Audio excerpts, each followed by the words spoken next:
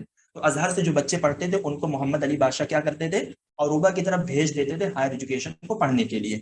وهكذا كان اول لقاء عملي بين المصريين والثقافه الغربيه. تو کہہ رہے ہیں کہ یہی پہلی ملاقات تھی مصر کی والثقافه الغربيه اور مغربی کلچر کا. ظاہر سی بات ہے مصر کے لوگ جب یورپ کی طرف جاتے تھے پڑھنے کے لیے تو وہاں پڑھیں گے تو ظاہر سی بات ہے وہاں کی کلچر سے واقفیت ان کو ضرور ہوگی.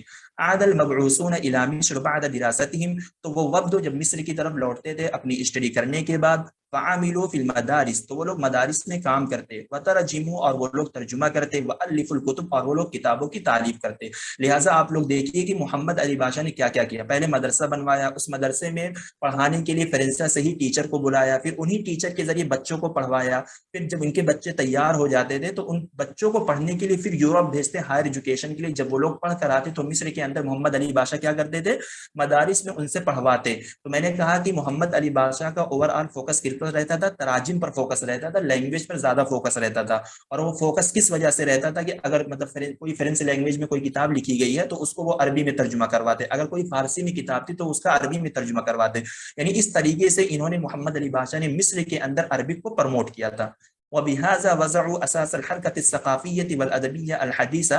انشأ محمد علی مدرسۃ الانصر لدراسۃ اللغات الاجنبیہ. تو لیجیے محمد علی بادشاہ پھر کیا کرتے ہیں، جب مصر کے اندر بہت سارے لوگ مطلب پڑھ کر مطلب جمع ہو گئے اور یعنی ایک اچھی تھوڑا بہت تعداد بن گئی، یعنی یہ لوگ سوچ رہے ہیں کہ ہاں اب ہمارے اندر کچھ کرنے کا جذبہ ہے، تو محمد علی بادشاہ کیا کرتا ہے، مدرسۃ الانصر کا قیام کرتا ہے لدراسۃ اللغات الاجنبیہ، فارن لینگویج کی اسٹڈی کے لیے. واسس المطبعۃ الامیریہ، جس کو مطبعہ بولاق کہا جاتا ہے، اور یہ مطبعہ بولاق کب بنا، 1822 میں بنا. تو لہٰذا میں نے آپ کو یہ بتایا تھا کہ محمد علی بادشاہ فرنسیوں کے ہی نقش قدم پر چلتے ہیں. ٹھیک ہے، تو دیکھیے ان کے نقش قدم پر چل کر انہوں نے کیا کیا، مدرسہ بنوایا. پھر اس کے بعد جیسے فرنسیوں نے ایک مطبعہ بنایا تھا، ان کے مطبعہ کا نام ہے المطبعۃ الاہلیہ. جو فرنسیوں نے مصر کے اندر مطبعہ لایا تھا اس مطبعے کا نام ہے المطبعۃ الاہلیہ. لیکن جو محمد علی بادشاہ نے مصر کے اندر قائم کیا تھا اس مطبعے کو المطبعۃ الامیریہ کہا جاتا ہے، دوسرا نام اس کا المطبعۃ البولاق ہے. ٹھیک ہے، مطبعہ بولاق سے UGC آپ سے کوسچن پوچھ چکا ہے. ٹھیک ہے، کہ پہلا مطبعہ کون سا ہے جو مصر کے اندر بنایا گیا، تو پہلا مطبعہ آپ کا یہی ہے جو 1822 میں بنایا گیا. اور کس نے بنایا، محمد علی بادشاہ نے بنایا. وعنیت فی اکثر الامر بطبع الکتب الترکیہ. اور اس مطبعے کے اندر آپ اس کو پہلا مطبعہ کیسے کر سکتے ہیں، جب اس سے پہلے فرنسیوں نے بنوایا مطبعہ تو وہ پہلے میں استعمال کیا جائے گا. نہیں تو یہ پوچھ رہے ہیں نا، مطلب ان کا تو فرنس میں تھا نا، تو یہ مطلب وہ محمد علی بادشاہ نے مصر کے اندر بنایا. آپ کیا کہنا چاہ رہے ہیں، تھوڑا آپ صاف نہیں آ رہی ہے. جی اس کا جواب یہ ہے، اس کا جواب یہ ہے کہ وہ مطبعہ جو ہے فرانس سے لے کر آئے تھے. ٹھیک ہے، وہ وہاں سے اپنا مطبعہ لے کر آئے تھے، اور یہاں پر جو مطبعہ بنایا گیا تھا یہ محمد علی نے اپنا مطبعہ بنایا تھا جس کے اندر ترکی اور عربی کتابیں چھپتی تھی. ٹھیک ہے جی، ایک منٹ. وہ مطبعہ اپنا وہاں سے لے کر آئے تھے، لیکن جب وہ 1801 میں گئے تھے تو وہ اپنا مطبعہ ساتھ لے کر چلے گئے تھے، مصر کے اندر انہوں نے نہیں چھوڑا تھا. ٹھیک ہے، ابھی آگے آئے گا تو آپ کی یہ ساری چیزیں اور اچھے سے کلیئر ہو جائیں گی. ٹھیک ہے، جو فرنسیوں نے مطبعہ بنوایا تھا اس مطبعے کو وہ ساتھ میں جب گئے تھے مصر سے وہ ساتھ میں لے کر چلے گئے تھے، لیکن اس مطبعے کی بنیاد ہی مصر کے اندر رکھی گئی تھی. اور کس نے رکھا تھا، محمد علی بادشاہ نے رکھا تھا. اس مطبعے کا نام ہے المطبعۃ الامیریہ، جس کو مطبعہ بولاق کہا جاتا ہے 1822 میں. لیکن محمد علی بادشاہ نے اس مطبعے کے اندر ان کا صرف فوکس کس پر رہا، ترکی کتابوں پر فوکس رہا. ٹھیک ہے، تو لہٰذا آپ کو اتنا ضرور اپنے ذہن میں رکھنا ہے کہ محمد علی بادشاہ نے جو مصر کے اندر مطبعہ بنایا تھا المطبعۃ الامیریہ، جس کو مطبعہ بولاق کہا جاتا ہے 1822 میں، اس کے اندر صرف خالص ترکی کتابوں کی طباعت ہوئی تھی. پھر اس کے بعد محمد علی بادشاہ نے کیا بنایا، وَأَصْدَرَ جَرِيدَةً جرنال الخدیوی سن 1822 وتحول هذا الجرنال في سنة 1828 إلى جريدة الوقائع المصرية، وهو أول جريدة عربية في العالم العربي التي تصدر باللغتين في العربية والتركية في عهد محمد علی بادشاہ. ٹھیک ہے. تو یہ کہہ رہے ہیں جیسے میں نے کہا تھا کہ فرنسیوں نے بھی اپنا ایک جریدہ 2 جریدہ بنایا تھا, تو محمد علی باشا نے بھی ان کو دیکھتے ہوئے پہلے جریدہ کیا بنایا, 1822 میں بھی ایک جریدہ بنایا, اس جریدے کا نام کیا رکھا, جرنال خدیوی کے نام سے, ٹھیک ہے. پھر اس جریدے کو دوسرے نام کی طرف کنورٹ کر دیا جس کا نام کیا, جریدہ الوقائع المصریہ, جو کہ یہ آپ سے آپ کی ایگزامینیشن میں ہزاروں مرتبہ یہ پوچھا جا چکا ہے, اور آپ سے یہ بھی پوچھا جا چکا ہے کہ یہ جریدہ کتنی لینگویج میں صادر ہوتا تھا. آپ سے یہ بھی پوچھا جا چکا ہے کہ 1 لینگویج میں, 2 لینگویج میں, 3 لینگویج میں, 4 لینگویج میں. ایک کوشچن اس ٹائپ کا بنا ہے, دوسرا کوشچن اس ٹائپ کا بنا ہے کہ عربی ترکی میں یا عربی فرنسی میں یا مطلب اس طریقے سے عربی لاطینی میں, ایسے کوشچن بنے. تو لہٰذا آپ لوگ اس کو تھوڑا فوکس سے مطلب رکھیں اس پر, اس عبارت پر, کہ یعنی پہلا جریدہ جو بنا جرنال خدیوی کے نام سے بنا, لیکن یہ مجلہ 1822 میں بنا تھا. پھر اس مجلے کو 1828 میں الوقائع المصریہ کے نام سے بدل دیا, ٹھیک ہے. اب اسی کو لہٰذا اسی کو کہا جاتا ہے وہی اول جریدۃ عربیہ فی العالم العربی التي تصدر باللغتين فی العربیۃ والترکیہ فی عہد محمد علی باشا. تو دیکھیے محمد علی باشا کے زمانے میں الوقائع المصریہ 2 لینگویج میں پبلش ہوتا تھا, ٹھیک ہے, عربی میں اور ترکی میں. لیکن ان کا جو مطبعہ تھا المطبعۃ الامیریہ, وہ صرف اس کے اندر ترکی کتابوں کی طباعت ہوئی تھی. لیکن وحینما اسندت ریاست الی رفاعہ الطحاوی تصدر خالصا فی اللغہ العربیہ, محمد علی باشا کے بعد جب الوقائع المصریہ کی ریاست رفاعہ رافع الطحاوی کی طرف منسوب کی گئی, تو انہوں نے صرف اس کو کیا کر دیا, خالص یہ عربی لینگویج میں مطلب یہ مجلہ پبلش ہوتا تھا. محمد علی باشا کے زمانے میں عربی اور ترکی میں یہ پبلش ہوتا تھا, اور رفاعہ رافع الطحاوی کے پاس جب یہ مجلہ آیا تو رفاعہ رافع الطحاوی نے اس کو خالص کیا کر دیا, عربی میں کنورٹ کر دیا, ٹھیک ہے.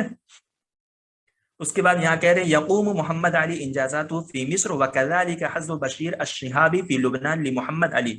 یہ کہہ رہے ہیں کہ محمد علی اپنے جی سر یہ رفعت طحاوی کی طرف ریاست کب منسوب ہوئی ہے اور انہوں نے کب عربی زبان میں اس کو کنورٹ کیا, یہ تاریخ ملتی ہے؟ 1 منٹ میں آپ کو یہ ضرور بتاؤں گا. اس کی جو ریاست ان کو دی گئی ہے وہ 1850 میں دی گئی ہے, ٹھیک ہے.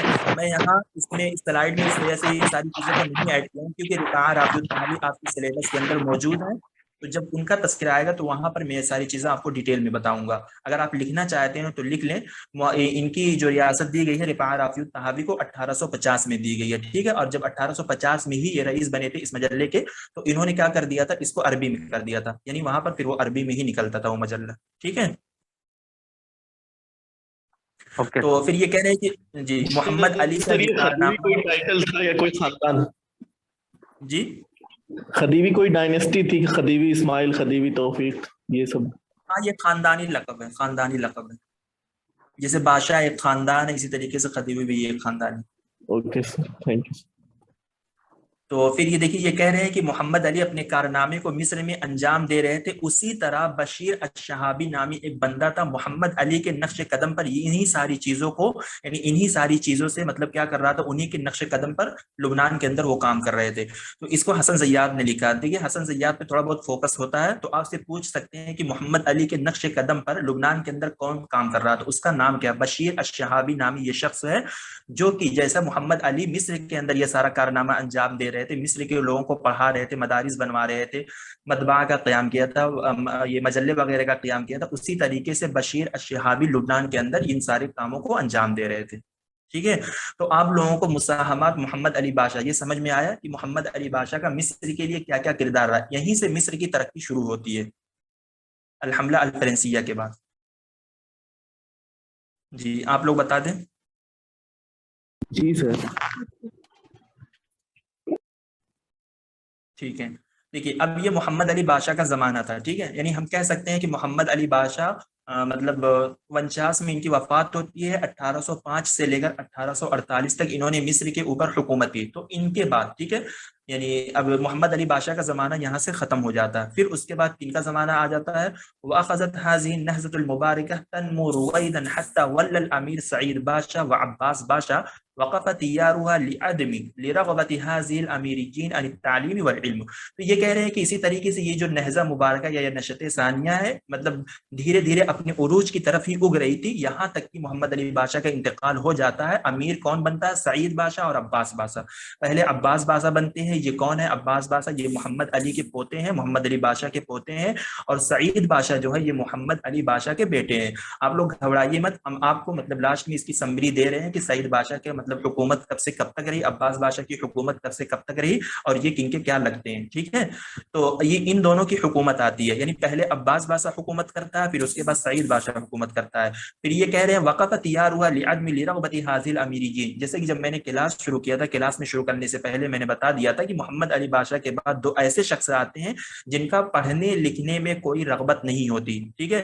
یعنی ان کے دادا نے، ان کے ابو نے جو کچھ مصر کے لیے کیا تھا، یہ لوگ کیا کہ اس کو ڈبا دیے تھے بالکل، یعنی ایک تباہی کے دہانے پر لے جا کر مصر کو کھڑا کر دیا تھا۔ ان لوگوں نے کیا کہ یہ لوگ شراب نوشی کا قیام کر دیا تھا مصر کے اندر۔ محمد علی بادشاہ نے جو مدارس بنوائے تھے، عباس بادشاہ نے اس کو بند کروا دیا تھا۔ محمد علی بادشاہ جو وفد بھیجتے تھے ڈیلیگیشن پڑھنے کے لیے، اس کو بھی سعید بادشاہ، عباس بادشاہ، ان دونوں نے ایک ہی جیسا کام کیا، جیسا عباس بادشاہ نے کام کیا اسی طریقے سے سعید بادشاہ نے کام کیا، یعنی ان لوگوں نے تعلیم اور تعلیم سے ریلیٹڈ کوئی ایک بھی اچھا کام نہیں کیا۔ تو ان کی حکومت یہیں پر ختم ہوتی ہے۔ وبعد ذلك جلس اسماعیل بادشاہ علی اریکۃ الخدیویہ 1863، پھر اس کے بعد کرسی پر کون بیٹھتا ہے؟ خدیوی خاندان کا ایک بندہ آتا ہے جس کا نام کیا ہے؟ اسماعیل بادشاہ۔ 1863 میں پھر اسماعیل بادشاہ آتے ہیں۔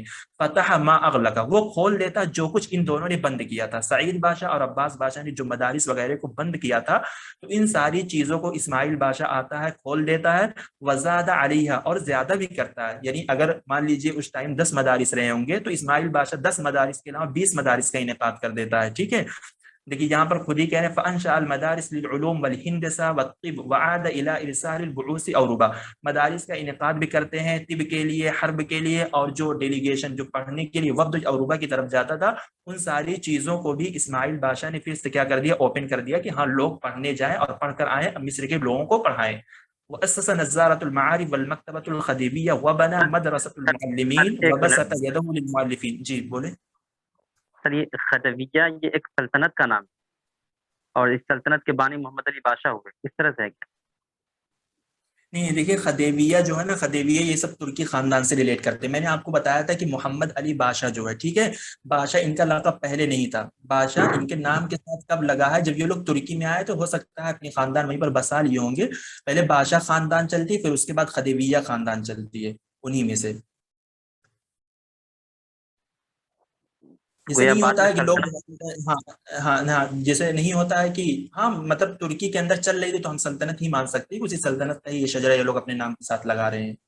جیسے ہمارے بھی اس زمانے میں لوگ باپ دادا کا نام لگائے ہوئے چلتے ہیں، پوتا بھی وہی نام رکھ لیتا ہے، بیٹا اپنے نام کے ساتھ لگاتا ہی لگاتا ہے، پوتا بھی مطلب دادا کا نام جوڑ لیتا ہے، آگے کیا ہے 2-3 نام ملا کے لوگ رکھتے ہیں، ایسے اس طریقے سے ہے ان کے لقب کے آگے، نام کے آگے۔ جی ٹھیک ہے، تو اس پر آپ لوگ فوکس کریں کہ اسماعیل بادشاہ ان ساری چیزوں کو کھولنے کے بعد اور کیا کیا کرتا ہے، ٹھیک ہے؟ تو اسماعیل بادشاہ ان ساری چیزوں کا اضافہ کرتا ہے، نظارۃ المعارف بناتا ہے، والمکتبۃ الخدیویہ بنواتا ہے، اور مدرسۃ المعلمین بناتا ہے، وبسط یدہ للمؤلفین، ٹھیک ہے؟ اسماعیل بادشاہ کے زمانے میں ایک بڑی چیز یہ ہوتی ہے، ٹھیک ہے؟ یہ کہیں نہ کہیں آپ اس پر مطلب تھوڑا توجہ دیں۔ وَنَزَحَ إِلَيْهَا الْمَمَالِكُ الْأُخْرَى لِلْكَسْبِ وَالتِّجَارَةِ وَفِيهِمْ الْعُلَمَاء وَالْأُدَبَاء فكان اختلاط هؤلاء بالمصريين بسبب الاختلاط ازدهار اللغة العربية بشكل تلقائي۔ تو اسماعیل بادشاہ کے زمانے میں دوسرے ممالک سے لوگ بھی مصر کے اندر آنے لگے تھے معاش کے لیے، تجارت کے لیے، اور اس تجارت کے لیے جو کرنے والے آتے تھے اس کے اندر علماء اور بڑے بڑے ادبا ہوتے تھے۔ اگزامپل کے طور پر لبنان سے آ رہا ہے کوئی، ٹھیک ہے، سیریا سے کوئی آ رہا، تو لبنان اور سیریا کے لوگ پڑھے لکھے اس ٹائم پر تھے تھوڑا بہت، ٹھیک ہے، یعنی مصر سے اچھے ہی تھے اس ٹائم پر، تو وہاں سے لوگ مصر کے اندر تجارت کرنے کے لیے آتے تھے، تو ان مطلب تجارت کرنے والوں سے مصریوں کا اختلاط یعنی میل ملاپ ہوتا تھا، تو ظاہر سی بات ہے ان کی بھی لینگویج عربک ہے، ان کی بھی لینگویج عربک ہے، تو ان دونوں کا میل ملاپ کی وجہ سے ہی وہاں کے اندر کیا ہوا، مصر کے اندر عربی لغت کا ازدہار ہوا، عربی لغت کا بڑھا ہوا بشکل تلقائی، بہت اچھی شکل سے، ٹھیک ہے؟ یعنی محمد علی اسماعیل بادشاہ جب آتا ہے 1863 میں، اس کی حکومت کا فترہ آپ کو یاد رکھنا ہے، ٹھیک ہے؟ وہ ان ساری چیزوں کو مطلب کھول دیتا جو کچھ بند کیا گیا تھا، نظارۃ المعارف بناتا ہے، مکتبہ الخدیویہ بناتا۔ آپ سے پوچھ سکتے ہیں کہ مکتبہ الخدیویہ کس نے بنوایا تھا؟ تو یہ اسماعیل بادشاہ نے بنوایا تھا۔ اور آپ سے یہ بھی پوچھ سکتے ہیں کہ کن کے زمانے میں دوسرے ممالک سے لوگ کسب اور تجارت کے لیے آتے تھے مصر کے اندر؟ تو یہ اسماعیل بادشاہ کے زمانے میں ہی آتے تھے، ٹھیک ہے؟ پھر اس کے بعد یہ بتا رہے ہیں كانت الحركة العلمية في أواخر عهد إسماعيل واسع النطاق والمدارس وافرة العدد واللغة العربية لسان التعليم ولغة التأليف، وبعد ذلك الاحتلال الانجلیزی فی سنہ 1882 میلادی. تو دیکھیے کہہ رہے ہیں کہ علمی حرکت اسماعیل کے زمانے میں واسع النطاق زیادہ ہو گئی تھی، واللغہ العربیہ لسان تعلیم، اور سب کی زبان پر ہی عربی لغت کا ہی مطلب بول بالا تھا، اور تعلیم بھی جو ہو رہی تھی وہ بھی عربی بادشاہ کا جو مطلب ان کی حکومت کا جو آخر ہے، ٹھیک ہے، آئی تھنک ان کی جو حکومت تھی یہ 1863 میں یہ مطلب منصب پر فائز ہوئے 1887 یا 1889 میں 87 میں شاید ان کی حکومت ختم ہوتی، نہیں 87 میں نہیں 1867 یا 68 میں ان کی حکومت ختم ہوتی ہے. تو انہی کی حکومت کا مطلب اواخر چلتا ہے کہ یعنی دیکھیے مصر کے اندر ایک طریقے سے بہت ایک دم پورا مکمل طریقے سے یعنی ڈیولپمنٹ نہیں ہو پایا تھا. یہ لوگ صرف اپنے آپ کو سنبھالے تھے پڑھنے پڑھانے کے تعلق سے. جیسے میں نے کہا کہ محمد علی بادشاہ نے مصر کے اندر آ کر مصر کے لوگوں کو ابھارا، پڑھنے پڑھانے کا سلسلہ مصر کے اندر شروع ہو رہا تھا، لیکن یہ لوگ ہتھیاروں سے لیس نہیں ہوئے تھے کہ اگر ہمارے اوپر کوئی حملہ کر دے تو ہم اس کو بھی مطلب بالکل منہ توڑ جواب دے سکتے ہیں، ٹھیک ہے. تو مصر کے لوگ صرف اپنے آپ کو پڑھنے پڑھانے میں ہی لگائے ہوئے تھے، ابھی ان ساری چیزوں پر ان کا فوکس نہیں تھا. یہاں تک کہ انگریزوں کو پھر موقع مل گیا، وہ کیا کرتے ہیں پھر مصر کے اوپر آ کر حملہ کر دیتے ہیں، یعنی پھر مصر تباہی کے دہانے پر چلا جاتا ہے. یعنی جو عربک کا پروموشن ہو رہا تھا، جو عربک میں پڑھنا لکھنا ہو رہا تھا، مدارس بن رہے تھے، یہ ساری چیزیں بن رہی تھی، پھر انگریزوں کا حملہ ہوتا ہے اور انگریز پھر ان سب کو بند کر کے کیا کرتے ہیں مصر کے اندر انگریزی تعلیم کا انعقاد کر دیتے ہیں. تو دیکھیے یہ کہہ رہے ہیں، تو یہ بھی ہم سے جو 2021 کا ابھی ہمارا NDA UGC نیٹ کا جو پیسج آیا تھا، اسی پیسج میں اس حملے کے بارے میں ہم سے پوچھا گیا تھا، ٹھیک ہے. الاحتلال الانجلیزی فی سنہ 1882 میلادی، یہ انگریزوں کا حملہ مصر کے اوپر کب ہوا؟ 1882 میں ہوا، ٹھیک ہے. پھر اس کے بعد کہہ رہے ہیں کہ وَاِقْتَصَبَ السُّلْطَانَ وَيَقْطَعُونَ أَسْبَابُ النَّهْضَةِ وَيَسِيرُونَ بِالتَّعْلِيمِ إِلَى وَجْهَةٍ أُخْرَى فَأَغْفَلُوا الْبُعُوثَ وَأَغْلَقُوا مَدْرَسَةَ الْأُنْسُلِ وَأَبْطَلُوا الْمَجَّانِيَةَ. یہ کہہ رہے ہیں کہ مطلب انگریزوں کا جو لیڈر تھا، جو سلطان تھا، وہ کیا کیا نہضہ کے جو اسباب تھے، یعنی جو یہ دیگر ساری چیزیں تھی، مدارس تھی، مکاتب تھے، مطبوعات تھے، ان ساری چیزوں کو یہ قطع کرنا یعنی بند کرنا شروع کر دیا، اور تعلیم کو ایک دوسری طرف لے جا کر دیا. اور وہ دوسری طرف کیا تھی؟ فَأَغْفَلُوا الْبُعُوثَ، یعنی جو ڈیلیگیشن اسماعیل بادشاہ کے زمانے میں پھر سے شروع ہوتا تھا کہ لوگ یورپ کی طرف جائیں پڑھنے کے لیے، وہ پھر بند کر دیا گیا. اور مدرسۃ العلوم جس کو محمد علی بادشاہ نے بنایا تھا لدراست اللغات الاجنبیہ، مطلب فورن لینگویج کی اسٹڈی کے لیے، اس کو بھی انہوں نے بند کر دیا. اور اس زمانے میں فری تعلیم کا بھی انعقاد کیا گیا تھا، اس کو بھی انگریزوں نے کیا کر دیا؟ آ کر بند کر دیا. وَأَهْمَلُوا اللُّغَةَ الْعَرَبِيَّةَ، یہاں تک کہ ان کا پورا مقصد تھا کہ ہم عربی لینگویج کو پھر سے مصر کے اندر سے ختم کر دیں گے. وَجَعَلُوا التَّعْلِيمَ كُلَّهُ بِالْإِنجِلِيزِيَّةِ، اور ان لوگوں نے تعلیم کو کیا کر دیا؟ پورا کا پورا انگریزی میں کر دیا، ٹھیک ہے. یعنی انگریزوں کا جو قبضہ ہوا 82 میں ہوا، تو انگریزوں نے بھی پھر آ کر وہی کر دیا جس کو مطلب جو فرنسیوں نے کیا تھا، ٹھیک ہے. یعنی ناپلیون بوناپرٹ نے جو مصر کے اندر کیا تھا، ان کے آنے سے، ان کے کرنے سے مصر کا فائدہ ہوا تھا، کیونکہ مصر کے لوگ انہی کے نقش قدم پر چل کر ان ساری چیزوں کا انعقاد، ان ساری چیزوں کو اپنے لیے کیے تھے. لیکن انگریز آئے، انگریزوں نے ان کے اسباب کو ہی مکمل ختم کر دیا، جن کو محمد علی بادشاہ نے بنوایا تھا، جن کو اسماعیل بادشاہ نے بنوایا تھا، ان ساری چیزوں کا ازدہار کروایا تھا مصر کے اندر. تو انگریز پھر سے آتے ہیں مصر کے اوپر اور مصر کو پھر ایک تباہی کے دہانے پر لا کھڑا کرتے ہیں. ٹھیک، یہاں تک چیزیں کلیئر ہوئی؟ جی سر. جی سر. ٹھیک، سمجھ میں آ رہا ہے نا آپ لوگوں کو؟ اور کوئی نہیں بول رہا ہے؟ سر میرا ایک جاسمینہ، آپ کو سوال سمجھ ہے. میں آ رہا ہے؟ سر میرا ایک سوال ہے. جی جی بولیں. جب نیپولین نے 1798 میں مصر پہ حملہ کیا تھا، اس کے بعد وہ